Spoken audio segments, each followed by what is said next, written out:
আসসালামু আলাইকুম প্রিয় বন্ধুরা। কোনো এক দেশের একজন বাদশা ছিলেন। তিনি ছিলেন অত্যন্ত নেক এবং ভালো মানুষ। এই বাদশার একটি অত্যন্ত রূপবান এবং গুণবান শাহজাদাও ছিল। কিন্তু দুর্ভাগ্যবশত শাহজাদার বয়স যখন ১০-১২ বছর, তখন মালকার অর্থাৎ রানীর ইন্তেকাল হল। বাদশা তার রানীকে খুব ভালোবাসতেন। দরবারে সবাই জানত যে বাদশা তার ছেলেকে তো ভালোবাসতেনই, কিন্তু রানীর প্রতিও তার অগাধ প্রেম ছিল। এই ভালোবাসার কারণেই শুরুতে বাদশা দ্বিতীয় বিয়ে করতে অস্বীকার করেছিলেন, কিন্তু যখন তিনি অনুভব করলেন যে মায়ের মৃত্যুর পর শাহজাদাকে দেখাশোনা করার কেউ নেই, তখন তিনি দ্বিতীয় বিয়ে করে নিলেন। শাহজাদার সৎ মা অর্থাৎ বাদশার নতুন রানী বাদশার জন্য তো খুব ভালো স্ত্রী প্রমাণিত হলেন, কিন্তু তিনি শাহজাদার জন্য ভালো মা হতে পারলেন না। বাদশা তার ছেলের ওপর দ্বিতীয় স্ত্রীর এই দুর্ব্যবহারের কথা জানতে পারতেন না, কারণ শাহজাদা ছিল অত্যন্ত ভদ্র এবং সে তার বাবাকে কোনো দুঃখ দিতে চাইত না।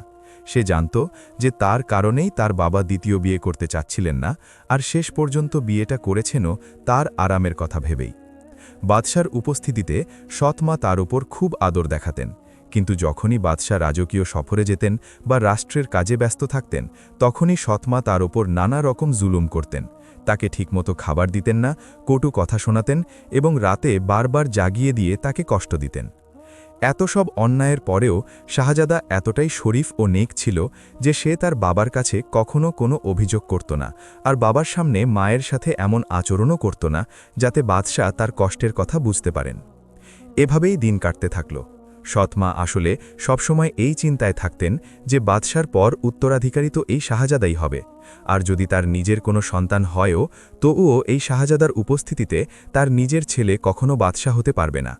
এই হিংসা আর জ্বালা তাকে শান্তিতে থাকতে দিত না। তাই দিনরাত তিনি শাহজাদাকে উত্ত্যক্ত করতেন আর ভাবতেন কিভাবে শাহজাদা হয় মারা যাক, না হয় পাগল হয়ে যাক। একদিন শাহজাদা সৎমায়ের দুর্ব্যবহারে এতই ব্যথিত হল যে কাঁদতে কাঁদতে ঘুমিয়ে পড়ল। যখনই শাহজাদা কোনো দুঃখ কষ্ট পেত, সে তার মরহুমা মাকে মনে পড়ত। আজও সে ঘুমানোর আগে মাকে মনে করে কাঁদছিল এবং কাঁদতে কাঁদতেই ঘুমিয়ে পড়ল।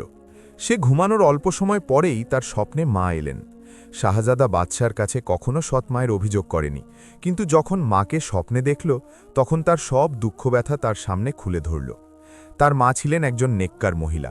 তিনি স্বপ্নেও তার ছেলেকে সাবার করার উপদেশ দিলেন এবং সৎমায়ের সাথে বেয়াদবি না করার অঙ্গীকার নিলেন। শাহজাদা স্বপ্নেই মায়ের কাছে ওয়াদা করল যে সে কখনো সৎমায়ের সাথে অবাধ্যতা করবে না। মা তার ছেলের কপালে চুমু খেয়ে বললেন, দেখো, কাল তোমার বাবার দরবারে ঘোড়া বিক্রেতা আসবে। তার কাছে খুব উন্নত জাতের ঘোড়া থাকবে এবং তার কাছে একটি সাদা বোরাক ঘোড়ার বাচ্চাও থাকবে।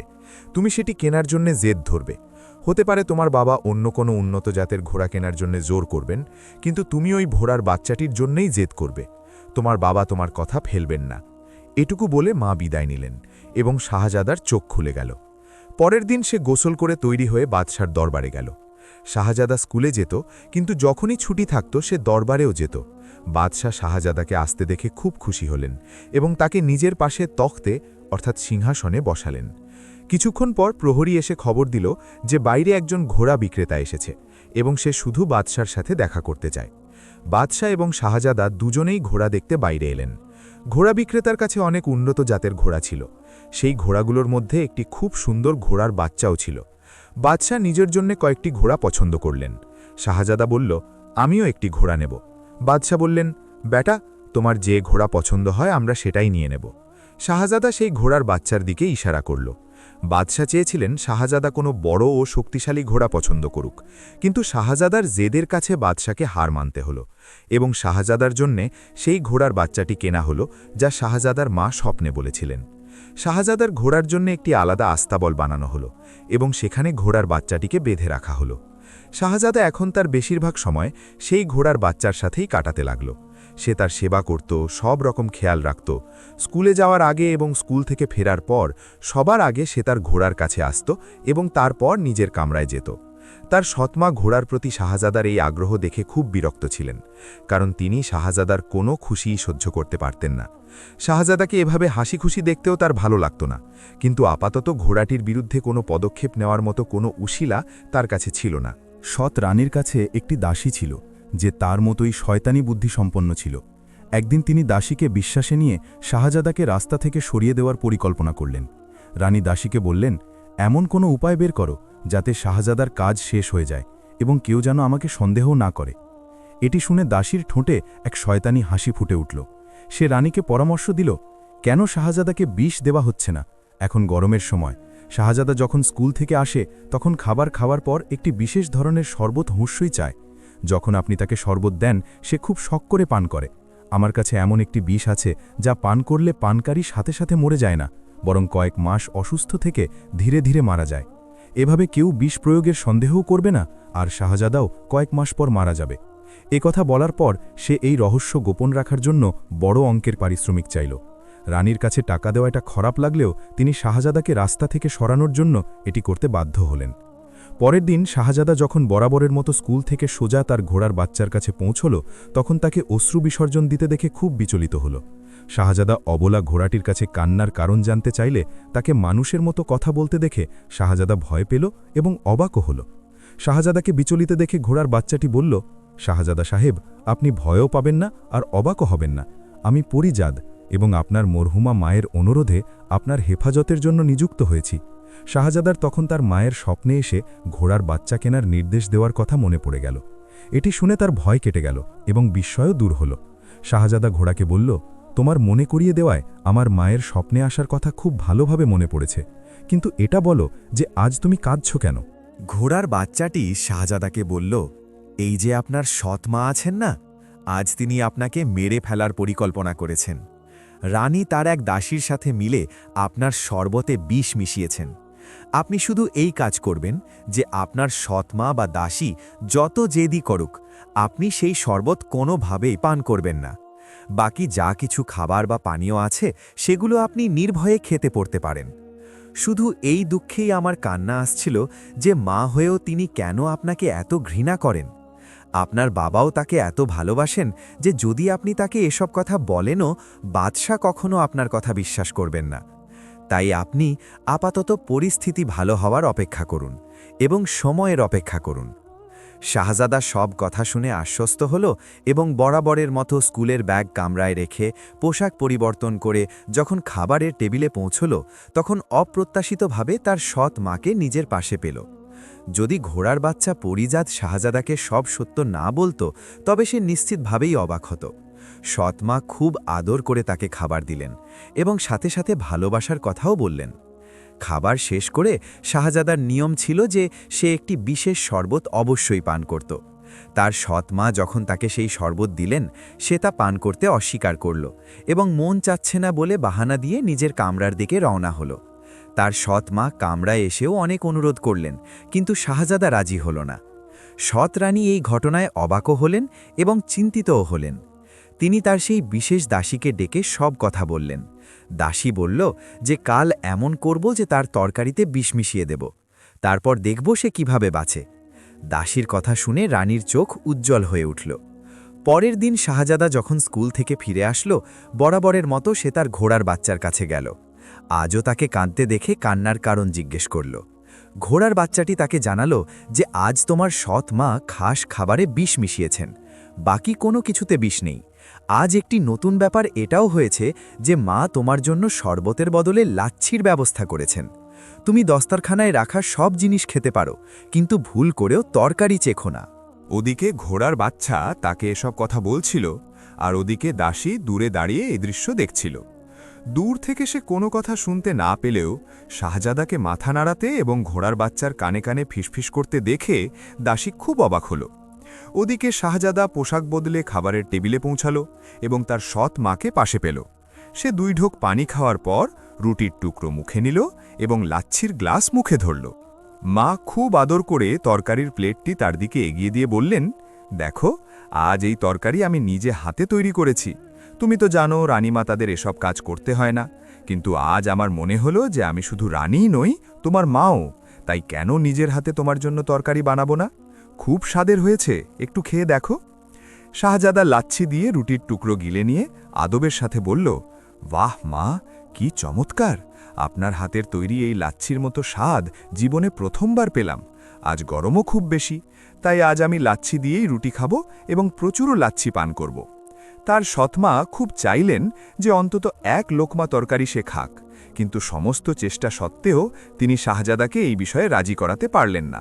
শাহজাদা রুটি খাওয়ার পর নিজের কামরায় চলে গেল। রানী আবার তার দাসীকে ডেকে পাঠালেন এবং শাহজাদার তরকারি না খাওয়ার সব ঘটনা দাসীর সামনে রাখলেন। দাসী খুব রহস্যময় ভঙ্গিতে রানীকে বলল, আমার সন্দেহ হচ্ছে যে ওই ঘোড়ার বাচ্চাটি কোনো সাধারণ ঘোড়া নয়। আমার মনে হয় ও মানুষের মতো কথা বলে। আমি দূরে থাকার কারণে তাদের কথা শুনতে পারিনি, কিন্তু যেভাবে ঘোড়াটি শাহজাদার কানে মুখ ঠেকিয়ে ফিসফিস করছিল আর যেভাবে শাহজাদা মাথা নাড়াচ্ছিল তা আমার কাছে খুব রহস্যময় মনে হয়েছে। আমার তো মনে হয়েছে যেন তারা একে অপরের সাথে কথা বলছিল। রানী এটি শুনে অবাক হলেন। তিনি বিস্ময়ের সাথে বললেন, এমন কিভাবে হতে পারে যে ঘোড়াও মানুষের মতো কথা বলে? এটি শুনে দাসীও বলল, কিন্তু আপনি এটা ভেবে দেখুন যে যখন আমরা শরবতে বিষ মিশিয়েছিলাম তখন শাহজাদা শরবত পান করতে অস্বীকার করেছিল, আর যখন আজ তরকারিতে বিষ মেশালাম তখন সে এক লোকমা তরকারিও চেখে দেখল না। এটা কি এই কথার প্রমাণ নয় যে কেউ আছে যে তাকে এমন করতে বাধা দিচ্ছে? এখানে পুরো প্রাসাদে শাহজাদার সাথে কারো বন্ধুত্ব নেই, আর সে কারো কাছে যায়ও না। তবে সে যখন স্কুল থেকে আসে তখন আগে তার ঘোড়ার বাচ্চার কাছে যায়, তারপর অন্য কোনো কাজ করে। রানীর কাছে দাসীর কথাগুলো মনে ধরল এবং তিনি সিদ্ধান্ত নিলেন যে এই ঘোড়ার বাচ্চাটিকে রাস্তা থেকে সরিয়েই ছাড়বেন। তারপর দেখবেন কিভাবে শাহজাদা তার বিরুদ্ধে হওয়া ষড়যন্ত্রের খবর পায়। তিনি তার দাসীর সাহায্যে তার বিশেষ কবিরাজকে তবিব ডেকে পাঠালেন। কবিরাজ এলে রানী তাকে বড় অঙ্কের লোভ দেখিয়ে নিজের কাজে রাজি করালেন। পরিকল্পনা অনুযায়ী একদিন তিনি খুব ভোরে জোরে জোরে ছটফট করতে লাগলেন এবং চিৎকার করতে শুরু করলেন। বাদশাহ ঘাবড়ে গিয়ে জেগে উঠলেন। আরে কি হয়েছে বলে তিনি চিৎকার করতে থাকলেন, কিন্তু রানী কোনো উত্তর দেওয়ার বদলে মকারি করে ছটফট করতে থাকলেন।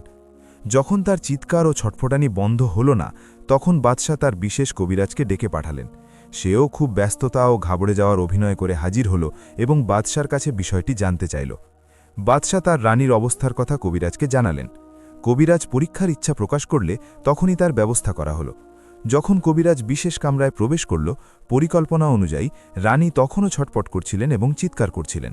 কয়েকজন দাসীর সাহায্যে রানীকে শান্ত করার পর কবিরাজ তাকে পরীক্ষা করল।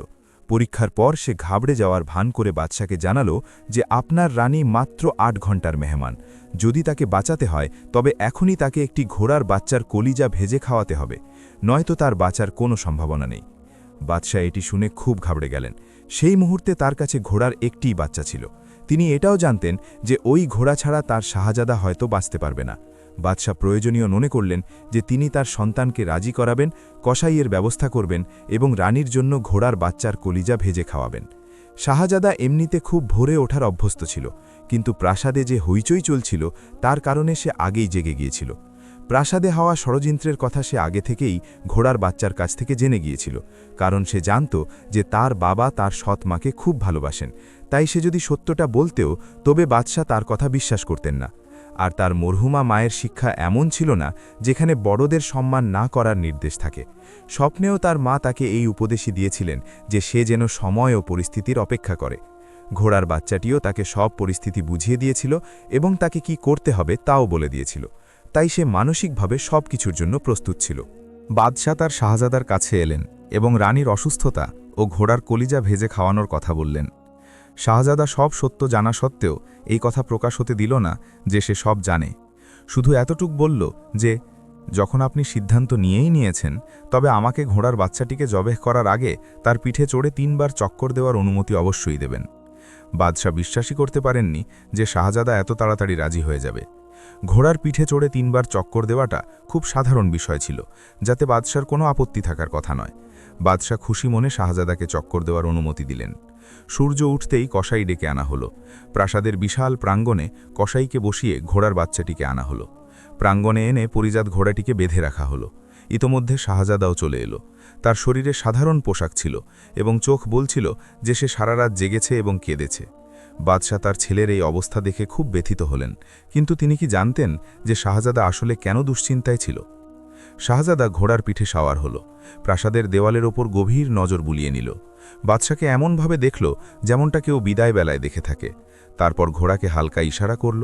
ঘোড়াটি ধীরে ধীরে চলতে শুরু করল। প্রাঙ্গণের এক চক্কর দিল। ঘোড়াটি দ্বিতীয় চক্কর একটু বেশি গতিতে দিল। প্রাসাদে উপস্থিত সব গোলাম, দাসী এবং কর্মচারীরা এই দৃশ্য দেখছিল। তৃতীয় চক্করে ঘোড়ার গতি অনেক বেড়ে গেল এবং যেই তৃতীয় চক্কর শেষ হল, পরিজাত ঘোড়াটি দ্রুত গতিতে আকাশে উড়াল দিল। সবাই দেখল হঠাৎ তার শরীরে বড় বড় ডানা গজিয়েছে এবং সে একটি উড়োজাহাজের মতো সবাইকে অবাক করে দিয়ে চোখের আড়াল হয়ে গেল। পরিজাত ঘোড়া শাহজাদাকে উড়িয়ে তার নিজের দেশের সীমানা ছাড়িয়ে অন্য এক বাদশার সীমানায় নিয়ে এলো এবং সেই রাজ্যের রাজধানীর কাছে একটি জঙ্গলে নামল। পরিজাত ঘোড়াটি এতটাই দ্রুতগতি সম্পন্ন ছিল যে শত শত মাইলের এই দূরত্ব সে কয়েক মিনিটে পার করে দিল। পরিজাত ঘোড়া শাহজাদাকে মাটিতে নামালো এবং তার মরহুমা মায়ের বার্তা শোনালো যে সে একটি নির্দিষ্ট সময় পর্যন্ত এখানে থাকবে। তাকে নিজের রুটিরুজির ব্যবস্থা নিজেই করতে হবে, খুব পরিশ্রম করতে হবে এবং হিম্মত হারানো চলবে না, হতাশও হওয়া যাবে না। কয়েক বছর পর পরিস্থিতি ভালো হয়ে যাবে এবং তাকে তার নিজের দেশেরই বাদশা বানিয়ে দেওয়া হবে। কিন্তু এমনটা কবে আর কিভাবে হবে তা শেষ মুহূর্ত পর্যন্ত তার কাছে গোপন রাখা হবে। এরপর পরিজাত ঘোড়া তার কাছে বিদায় চাইল এবং যাওয়ার সময় তার লেজের একটি চুল ছিঁড়ে শাহজাদাকে দিয়ে বলল যে সে যখনই এটি ঘষবে তখনই ঘোড়াটি তার সাহায্যে হাজির হয়ে যাবে। কিন্তু এই কথা খেয়াল রাখতে হবে যে যে কাজের জন্য তাকে ডাকা হবে তা যেন এমন কাজ হয় যা শাহজাদা নিজে কোনোভাবেই করতে পারবে না। এ কথা বলে পরিজাত ঘোড়া শাহজাদাকে ছেড়ে অদৃশ্য হয়ে গেল। শাহজাদা জানত যে সে খুব রূপবান এবং অল্প বয়সী, তাই সে যখন শহরে প্রবেশ করবে তখন মানুষ অযথা তার দিকে আকৃষ্ট হবে। তাই সে তার কাপড়ে প্রচুর ধুলোবালি মাখল এবং হাতমুখও খুব ময়লা করে নিল। শহর এখান থেকে খুব দূরে ছিল না, সময়ও ছিল দুপুরের আড়ে, তাই তার আশা ছিল কোনো না কোনো কাজ পাওয়া যাবে এবং হয়তো থাকার কোনো জায়গাও মিলবে। ফলে সে যখন শহরে প্রবেশ করল তখন বাজারে একটি বড় দোকান দেখল যাতে শাহী কলইঘর অর্থাৎ ধাতব পাত্রে প্রলেপ দেওয়ার দোকান লেখা ছিল। সে তার সময়ের কলইঘরগুলোর অবস্থা সম্পর্কে ভালোভাবেই জানত, যেহেতু সে নিজেও বাদশার ছেলে ছিল। সে জানত যে শহরে কলইওয়ালাদের বেশ আয় হয়, সাধারণ মানুষ তো দূরের কথা, বাদশারাও তাদের খুব কদর করতেন। এই কলইঘরটি ছিল সেই দেশের বাদশার শাহী কলইঘর। এটাও কাকতালীয় ছিল যে কলইওয়ালার একজন অল্প বয়সী তরুণের প্রয়োজন ছিল, কারণ বেশি বয়সের পুরুষদের প্রাসাদে যাওয়ার অনুমতি ছিল না। এটি সেই সময় ছিল যখন শাহজাদিরা পর্দায় থাকতেন, তাদেরও এই অনুমতি ছিল না যে তারা পরপুরুষ বা বেশি বয়সের পুরুষের সামনে আসবে। যখন শাহজাদা সেই কলইঘরের দোকানে প্রবেশ করল এবং কাজ করার ইচ্ছা প্রকাশ করল, তখন কলইওয়ালা খুব খুশি হল। সে তাকে মজুরি দেওয়ার ওয়াদা করল, কিন্তু কঠিন শর্তও দিল। একটি শর্ত ছিল যে 2 বছর পর্যন্ত সে তাকে শুধু 3 বেলা খাবার এবং পরা ওড়ার কাপড় ছাড়া আর কিছুই দেবে না। দ্বিতীয় শর্ত ছিল যে তুমি আমার সাথেই থাকবে। শাহজাদা ভাবল যে সে তো থাকার জায়গা খুঁজছিলই, আর আল্লাহ আগে থেকেই তার জন্য ব্যবস্থা করে রেখেছেন। সে মনে মনে খুব খুশি হল, কিন্তু কলইওয়ালার সামনে কোনো খুশির প্রকাশ করল না এবং তার শর্তগুলোতে এমন ভাব দেখালো যেন সে বাধ্য হয়ে রাজি হচ্ছে। সে প্রাসাদে যাওয়ার আগে নিজের রূপ লুকানোর জন্য মুখে প্রচুর কালি মেখে নিত। যখন সে প্রথমবার প্রাসাদে প্রবেশ করল তখন সে প্রাসাদের সুন্দর বাগানে 4 জন শাহজাদিকে ঘুরতে দেখল। শাহজাদিরা যখন একজন অল্প বয়সী তরুণকে প্রথমবারের মতো প্রাসাদে প্রবেশ করতে এবং তামার পাত্র নিয়ে যেতে দেখল তখন তারা খুব অবাক হল, কারণ তারা জানত কলইওয়ালার কাছে কোনো অল্প বয়সী সহকারী ছিল না। তারপর আবার এমন তরুণ যে মুখে কালি মেখে এসেছে। মনোযোগ দিয়ে দেখার পর শাহজাদিরা অনুভব করল যে ছেলেটি আসলে অত্যন্ত রূপবান এবং ফর্সা। মুখে কালি মাখার পেছনে তার রহস্যটা কি হতে পারে? বিষয়টি অবশ্যই ভাববার মতো ছিল। এই শাহজাদিদের মধ্যে যিনি সবচেয়ে ছোট ছিলেন তিনি খুব মনোযোগ দিয়ে শাহজাদাকে দেখতে লাগলেন। শাহজাদির কেন জানি এই ছেলের মধ্যে এক বিশেষ টান ও আকর্ষণ অনুভব হলো, যা অন্য কোনো তরুণের মধ্যে তিনি কখনো অনুভব করেননি। এখন শাহজাদা যখনই তামার পাত্র কলই করার জন্য নিতে আসত বা কাজ শেষে ফেরত দিতে আসত, শাহজাদি তাকে খুব গভীরভাবে দেখতেন এবং ভাবতেন, আমার কেন মনে হয় যে এর মধ্যে কোনো শাহজাদা লুকিয়ে আছে। একদিন শাহজাদির সবরের বাঁধ ভেঙে গেল এবং তিনি কারও পরোয়া না করে শাহজাদাকে থামিয়ে জিজ্ঞেস করলেন, তুমি কে? শাহজাদা অবাক হয়ে বলল, আমি? শাহজাদা অবাক হয়ে বলল, আমি কলওয়ালার সহপারী, তার কর্মচারী, যার বদলে সে আমাকে দুবেলা খাবার আর থাকার জায়গা দেয়। শাহজাদি বললেন, তোমাকে দেখতে তো খুব সুন্দর লাগে, কিন্তু তুমি মুখে এত কালি কেন মেখে রাখো? শাহজাদা বলল, প্রথমত জানি না আমাকে কেন আপনার সুন্দর লাগে, আমার প্রশংসা তো কখনো আমার সৎমাও করেননি, আর কালি মাখার কথা বলছেন তো জানি না কেন আমার কাছে এটাই ভালো লাগে। শাহজাদি চারদিকে একবার তাকালেন এবং কাউকে তার দিকে আসতে না দেখে নিজের মুষ্টিতে ধরা দুটি স্বর্ণমুদ্রা শাহজাদাকে দিলেন এবং বললেন, এটা আমি এই জন্য দিচ্ছি যে এখন থেকে তুমি যখনই প্রাসাদে আসবে তখন ভালো কাপড় পরে এবং পরিষ্কার পরিচ্ছন্ন হয়ে আসবে, কারণ আমি তোমাকে শাহজাদেদের মতো দেখতে চাই। এ কথা বলে তিনি জোর করে দুটি স্বর্ণমুদ্রা শাহজাদার হাতে দিলেন এবং প্রাসাদের দিকে দৌড়ে চলে গেলেন। শাহজাদার কাছে তার কথাগুলো খুব অদ্ভুত মনে হল। সে এটাও জানত যে ওই দুটি স্বর্ণমুদ্রা তার ভাগ্য বদলে দিতে পারে, কিন্তু সে ওগুলো দিয়ে কীই বা করতে পারত। সে তো তার দেশে ফিরে যেতে পারত না যতক্ষণ না মায়ের নির্দেশ আসে, আর নিজের বেশভূষাও বদলাতে পারত না এই ভয়ে যে কলইওয়ালা মুদ্রাগুলো দেখলে তাকে চোর ভাবতে পারে। শাহজাদা সেই মুদ্রাগুলো কলইওয়ালার বাড়িতে এক গোপন জায়গায় লুকিয়ে রাখল, যাতে কোনো উপযুক্ত সময়ে কাজে লাগানো যায়। এখন শাহজাদা যখনই প্রাসাদে যেত, সে শাহজাদিকে কোনো না কোনো বাহানায় তার জন্য অপেক্ষা করতে দেখত। তিনি সব সময়ের মতো তাকে দুটি স্বর্ণমুদ্রা অবশ্যই দিতেন এবং বেশভূষা ভালো করতে বলতেন। সাথে সাথে তিনি অভিযোগও করতেন যে যখন তিনি তাকে মুদ্রা দেন তখন সে কেন মানুষের মতো বেশ ধরে আসে না। এমন সময় শাহজাদা কোনো না কোনো উপযুক্ত বাহানা বানিয়ে দিত।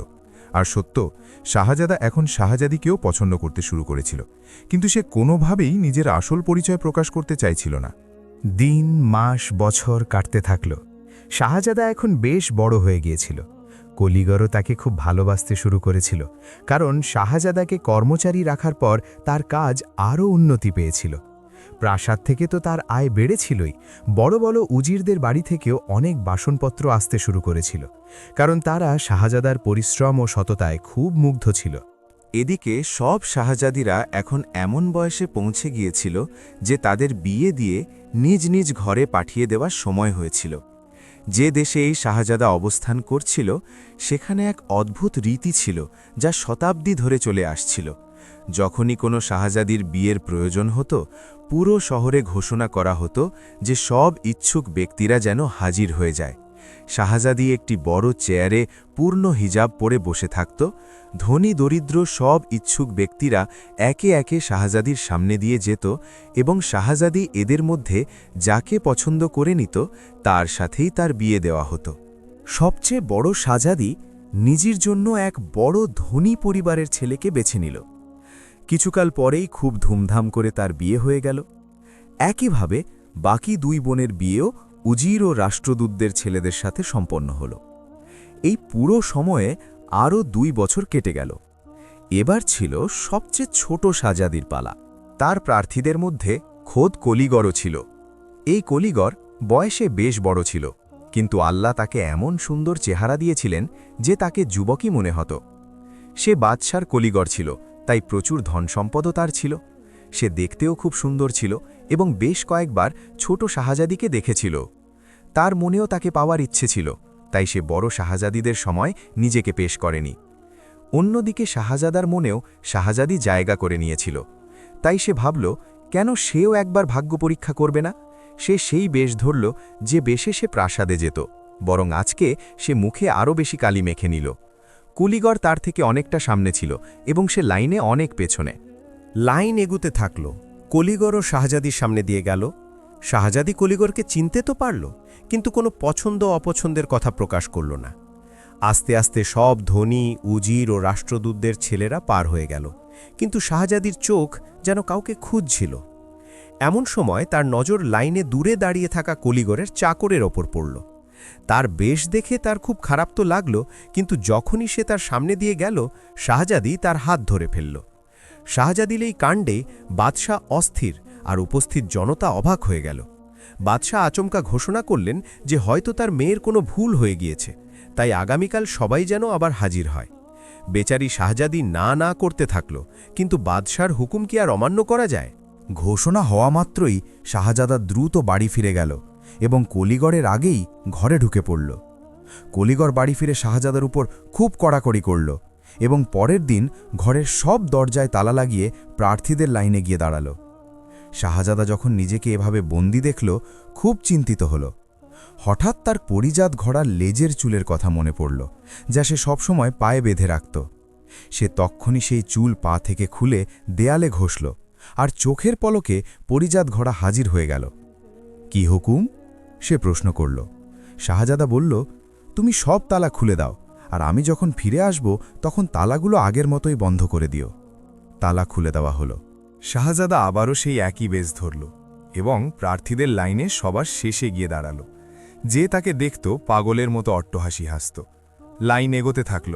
সব প্রার্থী শাহজাদির সামনে দিয়ে গেল, কিন্তু শাহজাদি তো আজও সেই কলিগরের চাকরকেই খুঁজছিল, যাকে সে কিছুক্ষণ আগে দেখেছিল। বাদশাহ ও মলকাও অবাক হচ্ছিলেন যে শাহজাদি কেন কাউকে পছন্দ করছে না। যখন কলিগরের চাকর সামনে দিয়ে গেল, শাহজাদি আবার তার হাত ধরে ফেলল। বাদশাহ ও মলকার পায়ের তল থেকে যেন মাটি সরে গেল। এমনটা তো শতাব্দীর ইতিহাসে কখনো হয়নি। তাই বাদশাহ কথা ঘুরিয়ে শাহজাদির এই সিদ্ধান্তকে বোকামি বলে আবারও পরের দিনের জন্য স্থগিত করলেন। কলিগরও অবাক ছিল যে এই ছেলেটি এখানে এলো কিভাবে। সে তো তাকে তালায় বন্দি করে এসেছিল। দরজা ও তালা দুটোই ছিল অসাধারণ, যা একজন মানুষ তো দূরের কথা, কয়েকজন মিলে ভাঙাও সম্ভব ছিল না। যদি সে এগুলো ভেঙে থাকে তবে বড় ক্ষতি হবে। তাই সে সিদ্ধান্ত নিল যে এই ক্ষতির দাম সে শাহজাদার থেকে যে কোনো মূল্যে আদায় করবে এবং তাকে শাস্তিও দেবে। যখন কলিগর তার প্রাসাদের মতো বাড়িতে পৌঁছাল, সে দেখে অবাক হল যে বাড়ির সব দরজা শুধু সঠিকই নেই, বরং তালাও আগের মতোই লাগানো আছে। সে ঘাবড়ে গিয়ে পকেট চেক করল এবং দেখল তালার চাবিও তার পকেটেই আছে। তালা খুলে যখন সে সেই কামরায় ঢুকল যেখানে শাহজাদাকে বন্দি করেছিল, তখন সে প্রচণ্ড অবাক হয়ে দেখল শাহজাদা সেখানেই আছে। এসব দেখে সে তাকে শাস্তি দেওয়ার কথা ভুলেই গেল।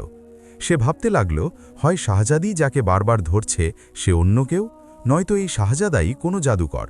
তাই ভালো হবে তাকে কিছু না বলা। সে ভয় পেয়ে শাহজাদাকে কিছু না বলেই ফিরে গেল। তৃতীয় দিন সে শাহজাদেকে খুব মোটা শিকল দিয়ে বেঁধে ফেলল এবং তাতে বড় বড় তালা লাগিয়ে দিল। ঘরের দরজাও বন্ধ করে দিল এবং সদরের দরজায় শিকল তুলে দিল। নিজে গিয়ে লাইনে দাঁড়াল। হঠাৎ তার নজর লাইনের শেষ মাথায় দাঁড়ানো তার নিজের চাকরের ওপর পড়ল, যে যথারীতি মুখে কালি মেখে রেখেছিল। এটা দেখে তার মাথা ঘুরে গেল যে সে এখানে পৌঁছল কিভাবে। সে কি জানত যে তার রওনা হওয়ার পরপরই শাহজাদা ঘোড়ার চুর ঘষেছিল, যার ফলে পরিজাত ঘোড়া হাজির হয়ে সব তালা ও শিকল খুলে দিয়েছিল? যখনই কলিগর শাহজাদির সামনে দিয়ে গেল আর শাহজাদি তার দিকে কোনো খেয়াল দিল না, তখন সে ফল ঘোষণার অপেক্ষা না করেই বাড়ির দিকে রওনা হল। বাড়ি পৌঁছে দেখল সদর দরজা আগের মতোই শিকল দিয়ে বন্ধ, উঠোনেও তালা লাগানো। কিন্তু যখন সে কামরায় ঢুকল, দেখল সব শিকল ও তালা খোলা পড়ে আছে, আর তার চাকর সেখানে নেই। হঠাৎ তার নজর একটি কাগজের ওপর পড়ল, যাতে খুব সম্মানের সাথে লেখা ছিল যে, আমি আজ চলে যাচ্ছি। যদি শাহজাদি আমাকে পছন্দ করে নেয় তবে আমি বেঁচে থাকব কিনা জানি না, কারণ বাদশাহ আমাকে অপছন্দ করেন, অথচ শাহজাদি আমাকে অনেক আগে থেকেই পছন্দ করেন। প্রতিদিন তিনি আমাকে 2টি স্বর্ণ মুদ্রা দিতেন, যাতে আমি নিজের চেহারা ঠিক করে প্রাসাদে আসি। কিন্তু আমি নিজের মর্যাদা জানতাম এবং আপনার অনুগত থাকতে চেয়েছিলাম। এ পর্যন্ত স্বর্ণমুদ্রা বাবদ কয়েক কেজি সোনা জমা হয়েছে, যা আমি মানচিত্র অনুযায়ী জায়গায় লুকিয়ে রেখেছি। কয়েক মিনিট পর এই লেখা ও মানচিত্র মুছে যাবে, তাই মুছে যাওয়ার আগেই জায়গাটি খুঁজে নিন।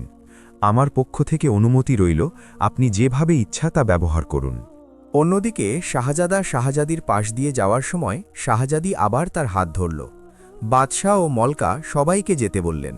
শাহজাদি ও কলিগরের চাকরকে একা ডেকে নিয়ে শাহজাদিকে বললেন, তুমি কি জানো একে? এ কলিগরের চাকর। তুমি কি জ্ঞানত একে নিজের স্বামী বানাতে চাও? শাহজাদি মাথা নেড়ে সম্মতি জানাল।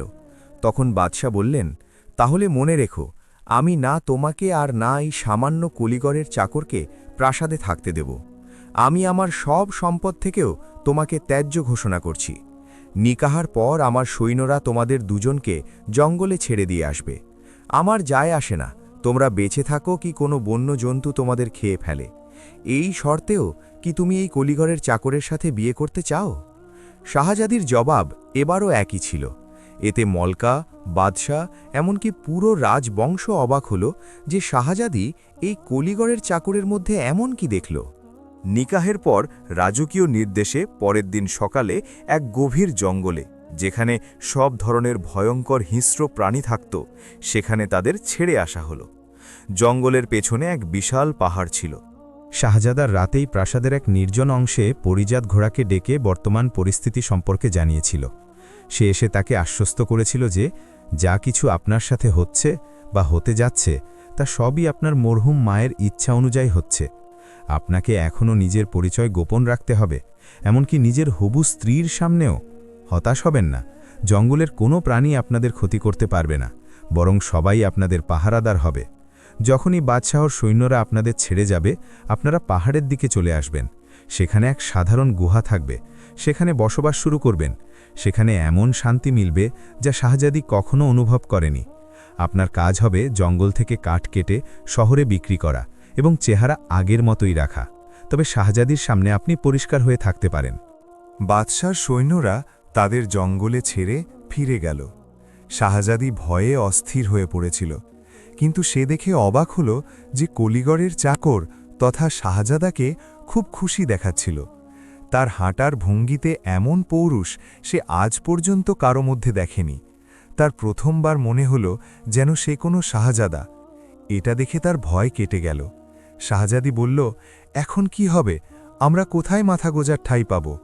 শাহজাদা বলল, যতক্ষণ নিঃশ্বাস আছে কেউ তা কেড়ে নিতে পারবে না। তুমি ঘাবড়াও না, কোনো না কোনো জায়গা নিশ্চয়ই পাওয়া যাবে। কলিগড়ের চাকরের কথা শুনে সে বেশ সান্ত্বনা পেল। শাহজাদা পাহাড়ের দিকে এগোতে থাকল। পথে বিপজ্জনক প্রাণীদের দেখে শাহজাদির ভয় লাগলে শাহজাদা বলল যে ভয় পাওয়ার দরকার নেই, আল্লাহ আমাদের হেফাজত করবেন। দুপুরের আগেই তারা পাহাড়ের কাছে পৌঁছাল। একটু উঁচুতে এক গুহা দেখা গেল। কাছে গিয়ে দেখল গুহাটি বাইরে থেকে ছোট মনে হলেও ভেতরটা ছিল একটা প্রশস্ত কামরার সমান। শাহজাদি ভেতরে ঢোকা মাত্রই তার মনে হলো সে কোনো সুরক্ষায় চলে এসেছে। সব ভয় দূর হয়ে গেল। এটি দেখে সে খুব আরাম বোধ করল এবং গুহায় থাকা একটি বড় পাথরের ওপর শুয়ে পড়ল। তার মনে হল সেটি একটি নরম গদি। কুলিগড়ের চাকর শাহজাদিকে নিশ্চিন্ত দেখে বলল যে সে বাইরে গিয়ে পরিবেশ দেখে আসতে চায় এবং দুপুরের ও রাতের খাবারের ব্যবস্থা করতে চায়। সে বাইরে গেল। কিছু দূরেই পানির এক ঝর্ণা পেল। কিছু পাথরও পেল যা পাত্র হিসেবে ব্যবহার করা যায়। গুহার কাছে এক গর্তও পেল যেখানে পানি জমা করা যায়। প্রথমে সে পানি জমালো, তারপর গাছের ডাল দিয়ে বর্ষা ও ধনুক বানালো। ধনুক দিয়ে 4টে বড় পাখি শিকার করে গুহায় ফিরল। দুজনে মিলে পাখি পুড়িয়ে খেল। খিদে এবং প্রাকৃতিক পরিবেশের কারণে শাহজাদির কাছে সেই খাবার রাজকীয় খাবারের চেয়েও বেশি সুস্বাদু মনে হল। এভাবেই দিন কাটতে থাকল। শাহজাদা জঙ্গল থেকে কাঠ কেটে জমা করত এবং শহরে বিক্রি করত। সেই টাকা দিয়ে প্রয়োজনীয় জিনিস কিনত এবং কিছু জমা পেও। কিছুদিন পর তার কাছে এত টাকা জমল যে সে এক গাধার গাড়ি কিনে ফেলল। এতে তার শহরে যাতায়াত ও আয় দুটোই বেড়ে গেল।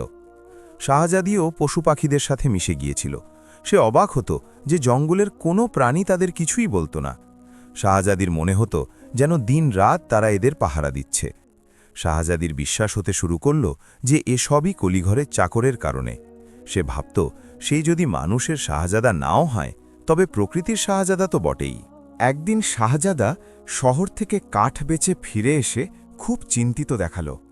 শাহজাদি কারণ জানতে চাইলে সে বলল যে শহরে খবর ছড়িয়েছে যে তোমার বাবা এক অদ্ভুত রোগে আক্রান্ত হয়েছেন। রাজবৈদ্য বলেছেন যদি তাকে টানা 1 সপ্তাহ কালো হরিণের কলিজা না খাওয়ানো হয় তবে তার বেঁচে থাকা অসম্ভব। কাল তোমার সব দুলাভাইরা কালো হরিণের খোঁজে এই জঙ্গলে আসবে। তাই আমি এমন ব্যবস্থা করেছি যাতে তারা এই গুহার মুখ দেখতে না পায়। তুমিও তাদের যাওয়ার আগে বাইরে বেরোবে না। শাহজাদি বাবার অসুস্থতার কথা শুনে খুব অস্থির হয়ে গেল। সে বাইরে না যাওয়ার প্রতিশ্রুতি দিল এবং বলল, তুমি কি আমার বাবার জন্য কালো হরিণ শিকার করবে না? শাহজাদা প্রথমে চুপ থাকল, তারপর বলল যে সেও কিছু করার ভেবেছে এবং কাল সকালেই বেরোবে। পরদিন সকালে শাহজাদা জঙ্গলে অনেক দূরে চলে গেল। নিজের বেশ বদলে ঘোড়ার চুল ঘষে পরিজাতকে ডাকল। শাহজাদা বলল, দ্রুত এক বিশাল তাঁবু বসাও এবং এই জঙ্গলে যত কালো হরিণ আছে সব এই তাঁবুতে নিয়ে এসো। আশেপাশে যেন একটাও হরিণ না থাকে। তাঁবুর চারপাশে পাহারাদার থাকবে আর মাঝখানে একটা তখত বসিয়ে দাও। নিমেষেই সব কাজ হয়ে গেল। 3 শাহজাদির স্বামীরা রাজকীয় সৈন্যদের নিয়ে কালো হরিণের খোঁজে বের হল। দুপুর পর্যন্ত পুরো জঙ্গল খুঁজল, কিন্তু কোনো হরিণ পেল না। হতাশ হয়ে তারা জঙ্গলের শেষ প্রান্তে পৌঁছালো, যেখানে দূর থেকে বিশাল এক তাঁবু দেখতে পেল। কাছে গিয়ে দেখল শত শত কালো হরিণ সেখানে আছে, আর এক প্রভাবশালী ব্যক্তিত্ব তখতের ওপর বসে আছে। তারা ভেতরে যেতে চাইলে পাহারাদাররা জানালো কেবল 3 জন ভেতরে যেতে পারবে। 3 দুলাভাই ভেতরে গিয়ে নিজেদের পরিচয় দিল। শাহজাদা বলল, আপনারা আপনাদের উদ্দেশ্য বলুন, আমি কে তা জানার প্রয়োজন নেই। শাহজাদা নিজের বেশ বদলে রেখেছিল, তাই তারা চিনতে পারল না। তারা বিনীত হয়ে বলল, বাদশাহর জীবন বাঁচাতে কালো হরিণের কলিজা প্রয়োজন, দয়া করে আমাদের 3টি হরিণ দিন। শাহজাদা বলল, হরিণ দেব, কিন্তু শর্ত আছে। প্রথমত, হরিণ জীবিত দেওয়া হবে না, জবাই করে দেওয়া হবে। দ্বিতীয়ত, আপনাদের পিঠে আমাদের গরম মোহর লাগানো হবে, যাতে চিহ্ন থাকে যে এগুলো এখান থেকে নেওয়া হয়েছে। প্রথমে তারা রাজি হয়নি, এমনকি রাজকীয় সৈন্যরা নিয়ে শক্তি দেখানোর ভয় দেখালো। কিন্তু শাহজাদার নির্দেশে চারপাশ থেকে হিংস্র প্রাণীদের গর্জন শুরু হলে সৈন্যরা ভয়ে পিছিয়ে গেল। তারা বুঝতে পারল এই ব্যক্তি কোনো সাধারণ মানুষ নয়। তারা শর্ত মেনে নিল। শাহজাদা শুধু তাদের নয়, তাদের সব সৈন্যদেরও মোহর লাগিয়ে দিয়ে জবাই করা হরিণগুলো বুঝিয়ে দিল। তারা চলে যাওয়ার পর শাহজাদা পরিজাতকে দিয়ে সবকিছু সরিয়ে নিল এবং নিজের গাধার গাড়িতে 4টি জ্যান্ত হরিণ নিয়ে রাজপ্রাসাদের দিকে রওনা হলো। পথের ধারে গুহায় লুকিয়ে থাকা শাহজাদি তার দুলাভাইদের মরা হরিণ নিয়ে যেতে দেখেছিল। সে শাহজাদার জন্য অপেক্ষা করছিল।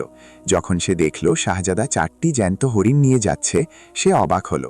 শাহজাদা তার দিকে হাত নেড়ে এগিয়ে গেল।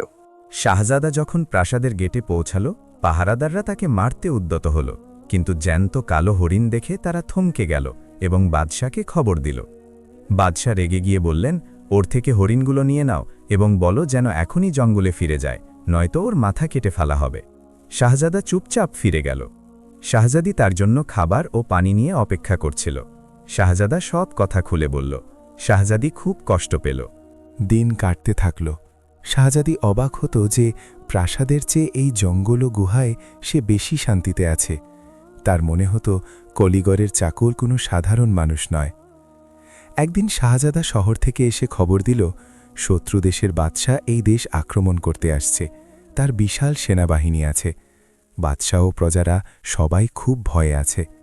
শাহজাদি খুব উদাস হয়ে বলল, তুমি কিছু করো। কলিগড়ের চাকর বলল, আমি একাই কি করতে পারি?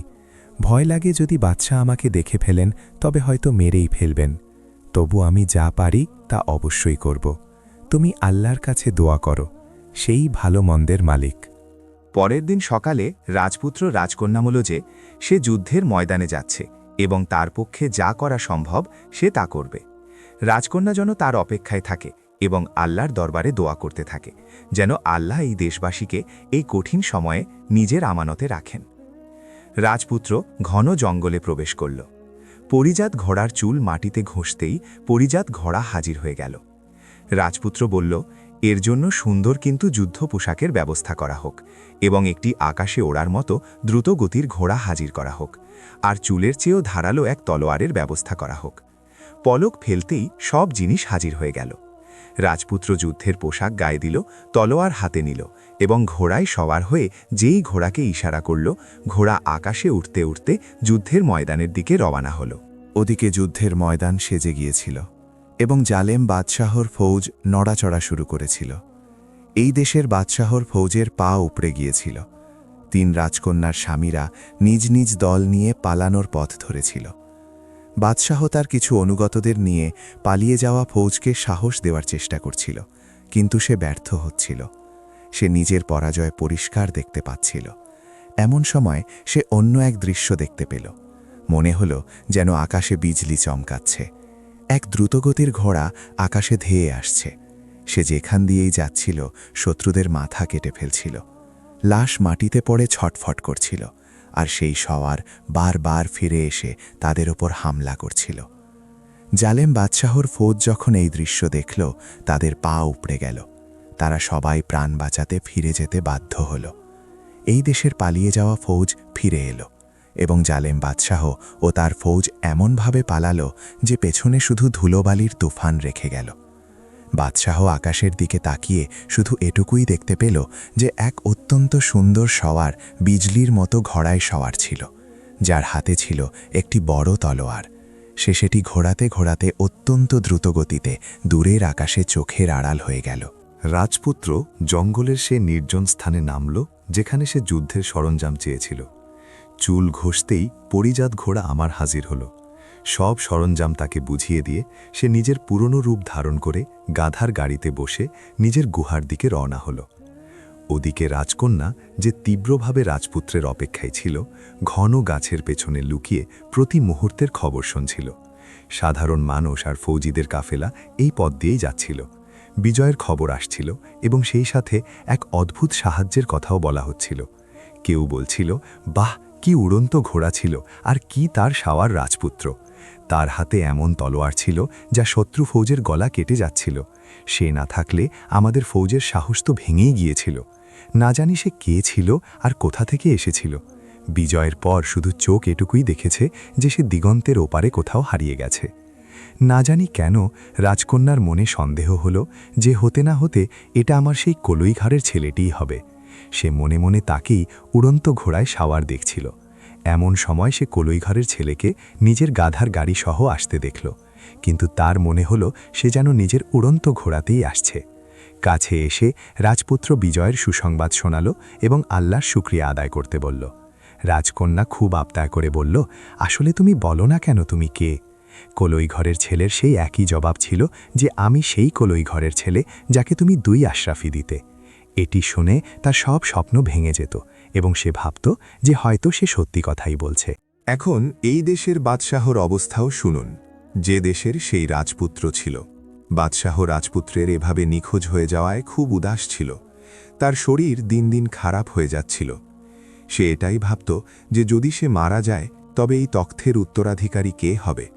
দ্বিতীয় স্ত্রীর থেকেও কোনো সন্তান ছিল না। তার সন্দেহ হতে লাগল যে হয়তো তার দ্বিতীয় স্ত্রীই এমন পরিবেশ তৈরি করেছে যাতে আমার ছেলে আমার থেকে দূরে চলে গেছে। এই সন্দেহ তার সেই সময় হল যখন শাহী কবিরাজ তার রোগের সমাধান ঘোড়ার বাচ্চার কলিজার মাংস বলেছিল। ঘোড়া এবং রাজপুত্র নিখোঁজ হওয়ার পর সে দেখল তার স্ত্রীর কিছুই হয়নি, বরং সে আরও হৃষ্টপুষ্ট দেখাচ্ছে। যখন কবিরাজের কাছে বাদশাহ তার স্ত্রীর সুস্থতার কারণ জানতে চাইল, সে শুধু এটুকুই বলল যে আল্লাহর ইচ্ছার সামনে কেউ কি বলতে পারে। তার জবাবে বাদশাহ সন্তুষ্ট হতে পারল না, কিন্তু সে কোনো সন্দেহ প্রকাশও করল না। একদিন বাদশাহর নিজের ছেলের কথা খুব মনে পড়ল, তাই সে দরবারে যাওয়ার বদলে নিজের মহলেই এদিক ওদিক হাঁটতে লাগল। হাঁটতে হাঁটতে তার সেই মাটির নিচের ঘরের তয়খানার কথা মনে পড়ল, যেখানে তার প্রথম স্ত্রী এবং ছেলের অনেক স্মৃতি রাখা ছিল। সে ভাবল, কেন আজ সেই স্মৃতিগুলো দেখেই মন শান্ত করা যাক। সে তার স্ত্রীর ঘরের দিকে রওনা হল। মাটির নিচের ঘরের যাওয়ার গোপন রাস্তা ওখান দিয়েই যেত। সে যখন স্ত্রীর ঘরে প্রবেশ করল, দেখল সে ঘরে নেই। সারা মহলেও সে তার স্ত্রীকে দেখল না। তবে সে কোথায়? সে যখন এই কথা ভাবছিল, তখন মাটির নিচের ঘরের রাস্তা খোলা দেখতে পেল। সে ধীরে ধীরে নিচে নামতে লাগল। সে এত সাবধানে নামল যে তার দ্বিতীয় স্ত্রী তার আসার শব্দ পর্যন্ত শুনতে পেল না। বাদশাহ আরও বেশি সতর্ক হল যখন সে তার স্ত্রীর দাসীকে একটি চেয়ারে বাঁধা অবস্থায় দেখল। বাদশাহর স্ত্রী তার উপর ঝুঁকেছিল এবং 2 জনের মুখই তার দিকে ছিল না। বাদশাহ খুব অবাক হয়ে এই দৃশ্য দেখল এবং দ্রুত একটি বড় আলমারির আড়ালে লুকিয়ে গেল। সে তার স্ত্রী এবং দাসীর আওয়াজ পরিষ্কার শুনতে পাচ্ছিল। দাসী বলছিল, মলিকা আলিয়া, আসলে আমার অপরাধ কি যে আপনি আমাকে মেরে ফেলার উদ্দেশ্যে নিচে এসেছেন? হত্যার ইচ্ছা। এটি শুনে বাদশাহর কান খাড়া হয়ে গেল। সে সাবধানে উঁকি দিয়ে দেখল মলিকার হাতে খোলা খঞ্জর। মলিকা বলল, তোকে মেরে ফেলা এই জন্য জরুরি যে তুই আমার রাজদার, গোপন কথা জানা ব্যক্তি। যদি তুই বাদশাহর হাতে পড়ে যাস তবে মহলে তুফান উঠে যাবে এবং আমার ঘাড় উড়িয়ে দেওয়া হবে। দাসী বলতে লাগল, আমি আপনার আনুগত্যে 2-3 বার রাজপুত্রকে বিষ দেওয়ার জন্য রাজি হয়েছিলাম। আমি এই গোপন কথা ভাস করেছিলাম যে ঘোড়ার বাচ্চাটি রাজপুত্র কিনেছিল সেটি কোনো পরিজাত ছিল এবং রাজপুত্রের সাথে মানুষের মতো কথা বলত।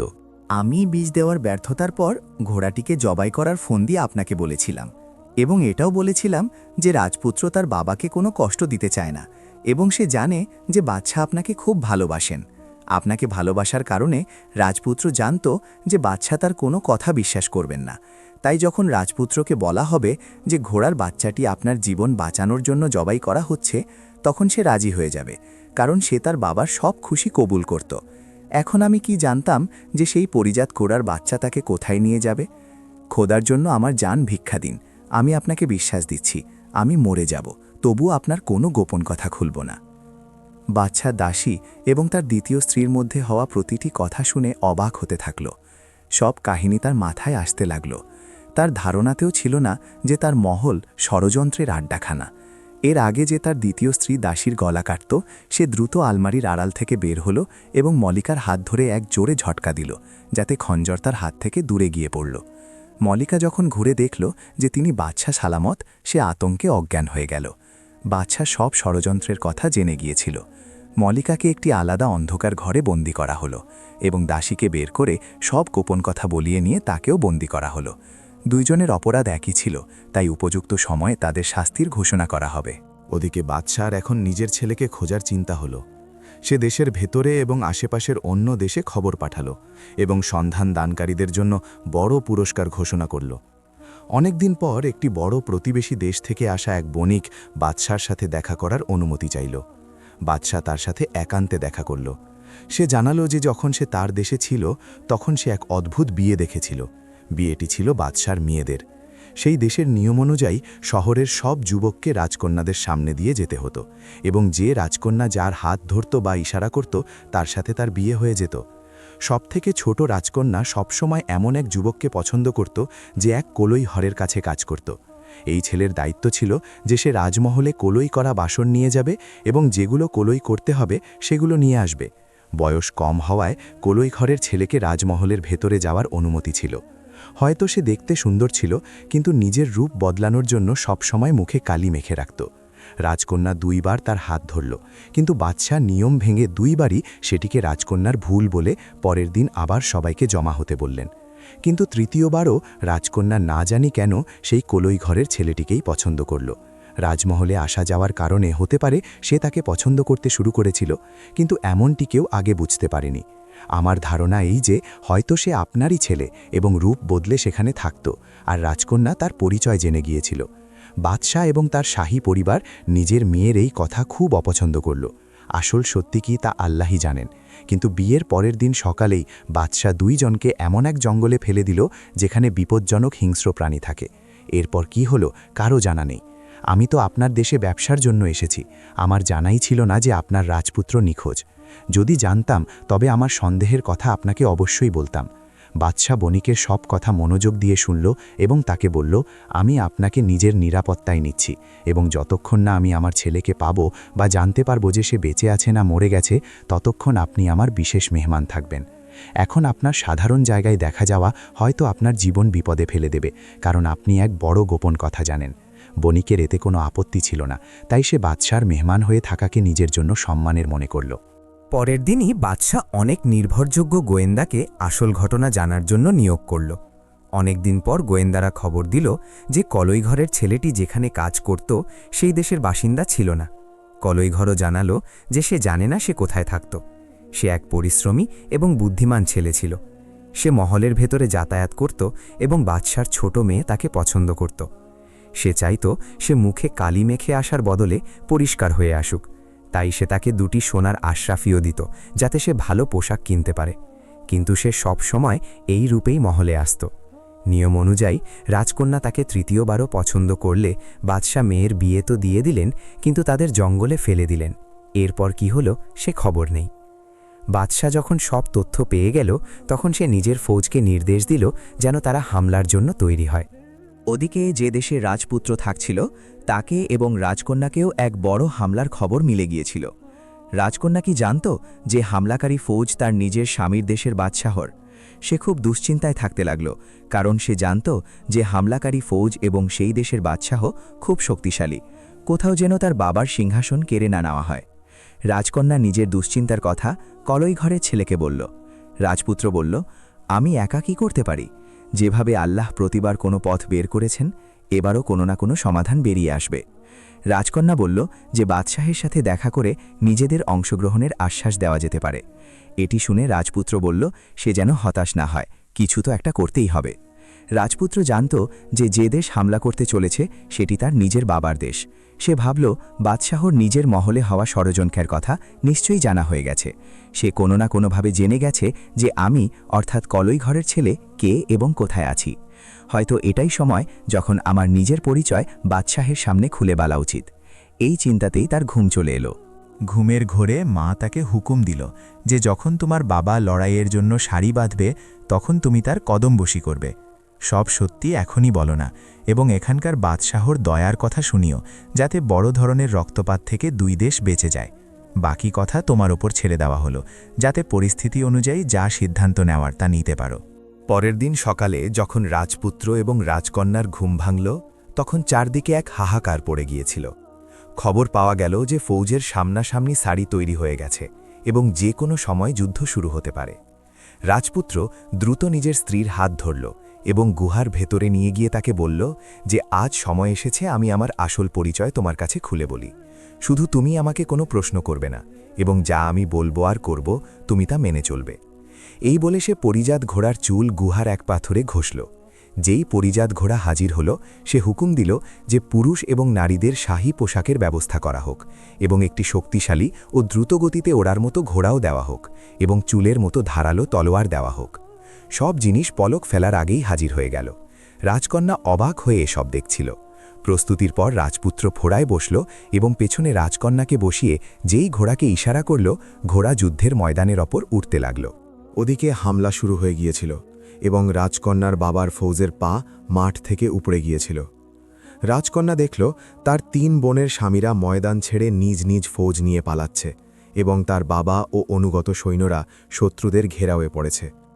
হঠাৎ 2 পক্ষের ফৌজ এবং 2 বাচ্চার নজর আকাশে এক অদ্ভুত দৃশ্যের ওপর পড়ল। উড়ন্ত ঘোড়ায় সাওয়ার কোনো এক সুন্দর রাজপুত্র এবং এক রাজকন্যা যুদ্ধের ময়দানে চক্কর কাটছে। এটি দেখে 2 পক্ষের ফৌজ লড়াই ভুলে এই দৃশ্য দেখতে ব্যস্ত হয়ে গেল।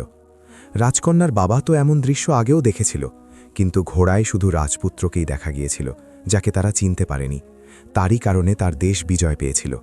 সে বুঝল আজকেও আল্লাহ কোনো সাহায্য পাঠিয়েছেন। হঠাৎ সে দেখল সেই উড়ন্ত ঘোড়া ঘোষণা দিয়ে বেড়াচ্ছে যে যুদ্ধ বন্ধ করা হোক, না হলে পরিণতি ভয়াবহ হবে। ঘোষণা শুনতেই যুদ্ধ থামিয়ে দেওয়া হলো। 2 ফৌজ নিজ নিজ সারিতে ফিরে গেল। যেই যুদ্ধ থামল, দেখার মতো এক দৃশ্য হল যে সেই উড়ন্ত ঘোড়া উড়তে উড়তে হামলাকারী বাদশাহর কাছে গিয়ে নামল। ঘোড়ায় বসে থাকা রাজপুত্র দ্রুত নামল এবং বাদশাহর পায়ে গিয়ে পড়ল। বাদশাহ কিছু বুঝে ওঠার আগেই সে বাদশাহর পা চুমা দিতে শুরু করল। বাদশাহ অবাক হয়ে তাকে উঠিয়ে বুকে জড়িয়ে ধরল। রাজপুত্র নিজের মুখের কালি পরিষ্কার করল। বাদশাহ নিজের ছেলেকে চিনে ফেলেছিল। দুজনে মিলে খুশির জল ফেলছিল। শুধু রাজকন্যাই নয়, 2 লস্কর অবাক হয়ে এই তামাশা দেখছিল। রাজপুত্র নিজের স্ত্রীকে কাছে আসার ইশারা করল এবং জানালো যে ইনি আমার বাবা, এবং বাদশাহকে বলল এটি তার স্ত্রী এবং যে দেশের ওপর আপনি হামলা করেছেন এটি সেই দেশের বাদশাহর মেয়ে। 2 বাদশাহ এবং তাদের ফৌজ কাছে চলে এলো। রাজকন্যা নিজের বাবাকে চিনতে পারল এবং চিন্তিত হল যে এখন কি হবে। রাজপুত্র এগিয়ে গিয়ে তারও কদমবসি করল এবং বলল যা কিছু হয়েছে তাতে আপনার কোনো দোষ ছিল না। যুদ্ধ শেষ হল। সৈন্যরা ফেরার কথা ভাবলে রাজপুত্র রাজকন্যার হাত ধরে সাথে নিয়ে যেতে চাইল। রাজপুত্রের বাবা ছেলের হাত ধরে বলল এই দেশের রাজকন্যাকে সে সাথে নিয়ে যেতে পারবে না। রাজপুত্র খুব দুশ্চিন্তায় পড়ে গেল। রাজকন্যার চোখেও জল এলো এবং রাজকন্যার বাবাও মন খারাপ করল। এখনও তারা সবাই অবাক ও দুশ্চিন্তায় দাঁড়িয়েছিল যে রাজপুত্রের বাবা ঘোষণা করল বিয়ে আর বিদায়, এবং তাও আবার বাদশাহদের ছেলে মেয়েদের এমনভাবে হয় না। আমরা আগামী সপ্তাহে বড় ধুমধাম করে রাজকীয় সম্মানে বরযাত্রী নিয়ে আসব। এরপর রাজকন্যার মাথায় হাত রেখে বলল আমার আদরের মেয়েকে বড় রাজকীয় ঢঙে ধুমধাম করে বিদায় করে নিয়ে যাব।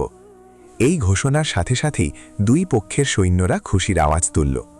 এটি এমন এক দৃশ্য ছিল যা কেউ কখনো দেখেনি। দুই দেশে 1 সপ্তাহ ধরে বিয়ের বাজনা বাজল। বিদায়ের সময় রাজকন্যার বাবা বলল যে কত খুশির বিষয়, দুই রাজত্ব এক সম্পর্কে বাধা পড়ছে। এমন সময় আমি আপনাদের সামনে এক প্রস্তাব রাখছি। আমিও বুড়ো হয়ে গেছি, আর আপনিও। আপনারও কোনো পুত্র সন্তান নেই, আর আমারও এই এক সন্তান। আমার পর তো আমার ছেলেই এই সাম্রাজ্যের উত্তরাধিকারী হবে, কিন্তু আপনার পর আপনার দেশ যেন ঝগড়ার শিকার না হয়। কেননা এমন করা যাক যে আমরা দুজনই আমাদের জীবনে দুই দেশকে মিলিয়ে আমাদের সামনেই রাজপুত্রকে দুই দেশের বাদশা বানিয়ে দেই। বাদশাহার প্রস্তাব শুনে মনে হলো সেই দেশের বাদশাহ হয়তো এমনটিই ভাবছিল। ব্যাস, তারপর কি? তখনই ঘোষণা হলো এবং রাজপুত্রের রাজ্যাভিষেক হলো। পৃথিবী এবং আকাশ এক কাহিনীর পরিণতি এত সুন্দর বানিয়ে দিল যে পুরো মানব ইতিহাস অবাক হয়ে গেল। দুই দেশ এক হয়ে দুনিয়ার এক বড় শক্তিতে পরিণত হলো।